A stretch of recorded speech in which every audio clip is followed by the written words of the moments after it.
Good morning, scholars. Today we are going to complete our Viking lap book. So I'm going to get my Viking hat, I'm going to put that on and get all ready for the lesson. And I noticed that our little Viking is still hanging out with us, so we're going to have him sail away so we can get busy. See you later, Sven. And I'm going to open up my book and see how it looks. Got my Vikings were known for, got my less known for notebook down here, or flip book.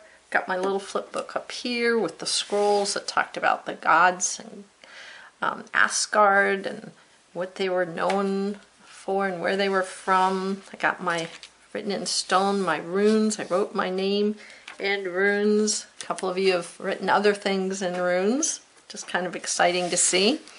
Map of the Viking. I've got my compass rose, Norway with the fjords, the little craggy inlets. Sea flows inland between cliffs or mountains. Sweden, Finland, Denmark. My title. Here is the Russia where they would come over and go down into Constantinople. Not on our map, but we know it's there. They were also known as our little flip boat barbarians, Northmen, Norsemen. My timeline is completed. I've been reading over that so that I'm familiar with this information. I hope you've been reviewing it because you will need to know it. And yesterday we worked on our Viking vocabulary. So here is our Viking vocabulary pocket. We glued it in. Hopefully you can pull these out. If they're stuck, just carefully work them loose. Maybe mom and dad could help you do that. I've got my two cards from yesterday, Fjord and Saga. I made a mistake here, but I wrote in pen, so I had to scratch it out. Let's just review. A saga, an Old Norse word for story, long story in prose written down in 12th century. Remember, before they wrote them down, they just told them out loud around the fires in the evening or in the long winters. They would entertain each other with stories of warriors and heroes and adventures. And then in the 12th century, some of the Viking descendants took time to write down those stories that they had heard around the table. That is called a saga. Then we had our fjord. We just talked about them on the map. A narrow waterway where the sea flows inland between cliffs or mountains. So some vocabulary words to help us understand the Vikings more and to help boost your vocabulary knowledge. Well, today we are going to complete the last page, and you're going to see we've got 4 vocabulary cards. Don't panic. Remember, if I'm writing and I go too fast, you just pause the video and you catch up, and if you need to in between doing 1 or 2, get up, run around the house, do some jumping jacks, get a drink of water, go to the garderobe, eat a cheese stick or a handful of grapes, whatever you need to do to get yourself through this last page. We're going to power through and get it done. All right, so I've got 4 new words. Yelling, this is pronounced yelling, even though it's a J. We don't say gelling, we say yelling. Then we have this weird word over here, Nephal Tuffle. We'll talk about that. Nephal Tuffle, H is silent. We have a longhouse. You might be familiar with that. Oh yeah, it's a house. It must be long, compound word. Longhouse, a house that's long. And then we have the word Nordic. So we're going to work with these 4 words today. Let's just start off with yelling, since it is the top, on the top of our card today. Yelling is a place, so it is a noun. I need to find my pen. Here we go. A noun. So I'm going to start out with, I'm going to close this so I don't have bumps. There we go. It is a noun, so I'm going to put an N. That's the part of speech. N stands for noun. Sometimes when you look in the dictionary, it has a V for verb or ADJ, adjective, adverb. So for yelling, we are going to write how it's pronounced first. So we're going to say pronounced.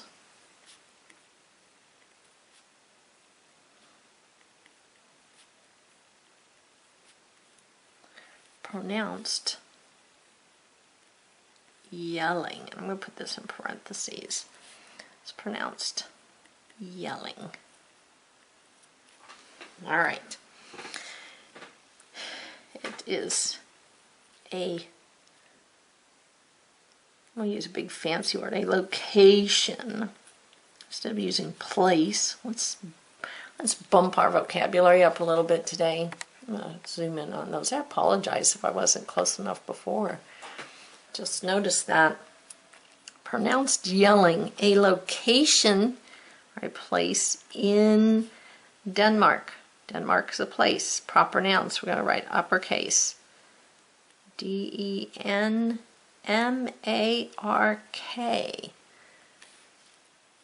comma, site of the famous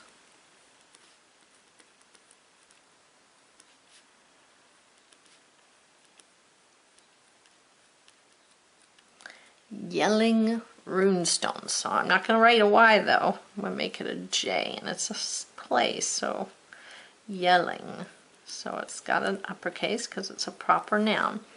Pronounced yelling, a location in Denmark, site of the famous yelling runestone.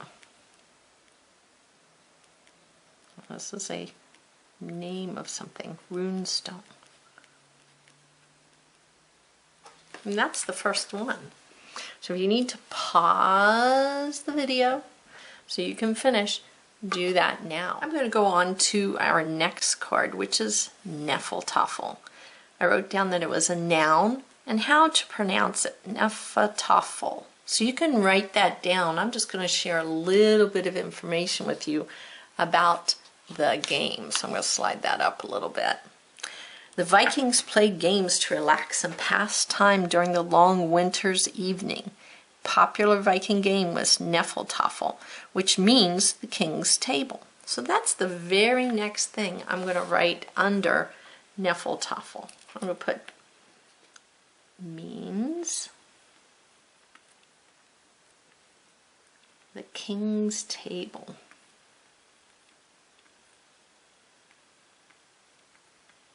Oops, I'm going to make that uppercase because that's a place right now. The king's table. So it means the king's table. All right.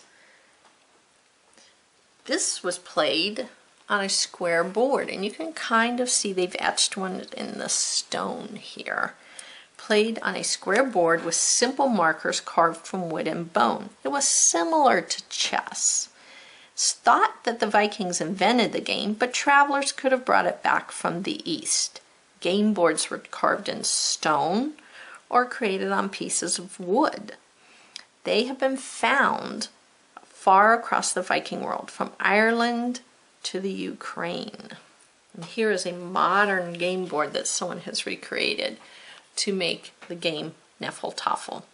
Tells you how to play it, what it looks like. But you can Google Nephal Tuffle, and if you're interested, you can make a board game and learn the rules, and maybe get your parents or your older brother or sister to play with you.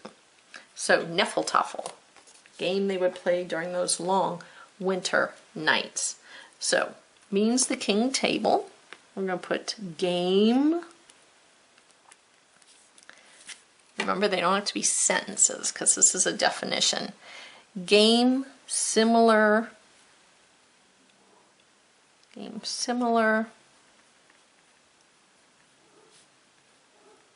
to chess. All right, Nephal Tuffle means the king's table, game similar to chess. And you could write A here if you want to, if that's making you uncomfortable. All right, so we've got two of our last 4 words done, yelling and Nephal Tuffle. If you need to stop, catch up, do that. Or if you just need to get up and stretch, stop the video and do so.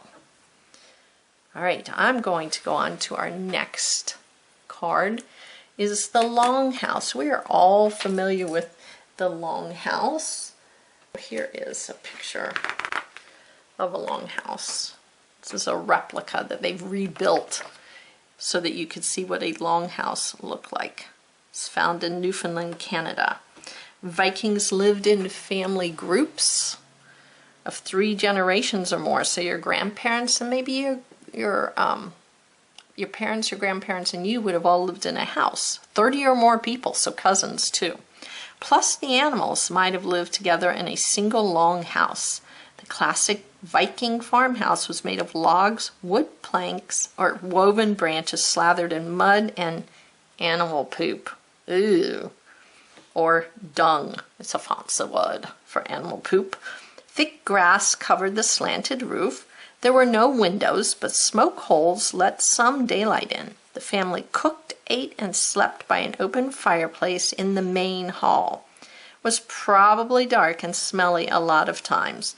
Luckily, the outhouse and the garbage pit were located away from the house. So the garderobe, they would go outside to the outhouse. So we're going to write about our longhouse next. We'll try to simplify it. We're not going to write everything we just wrote there or read there.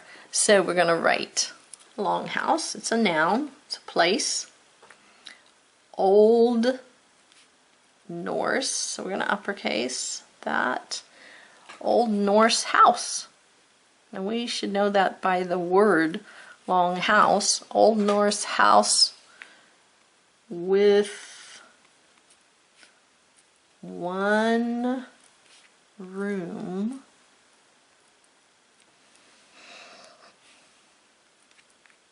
no windows,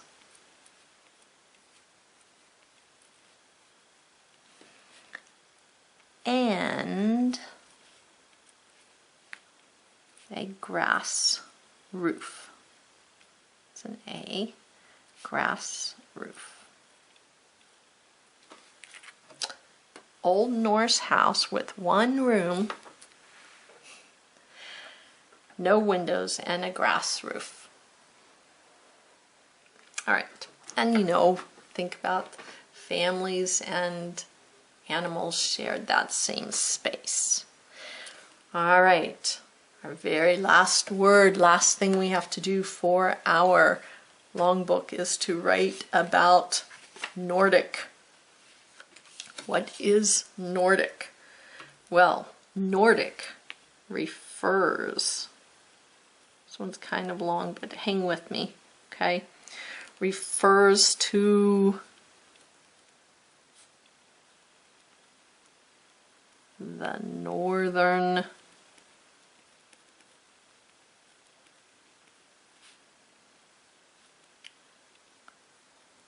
European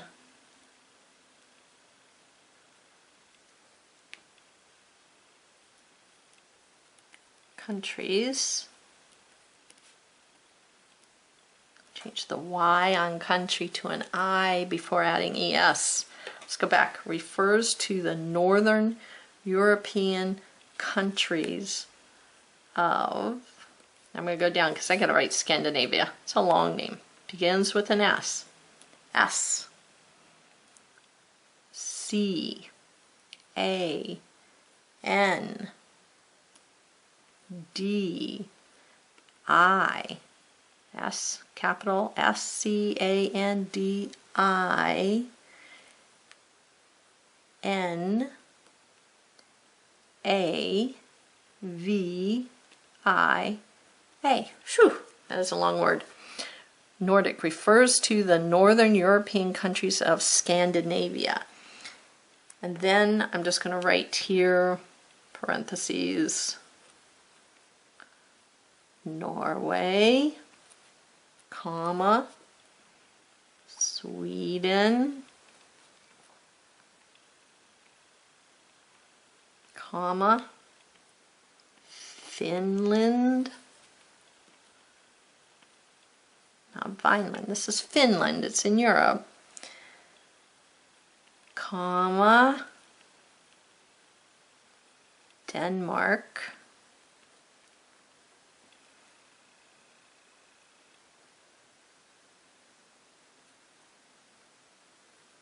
parentheses, end.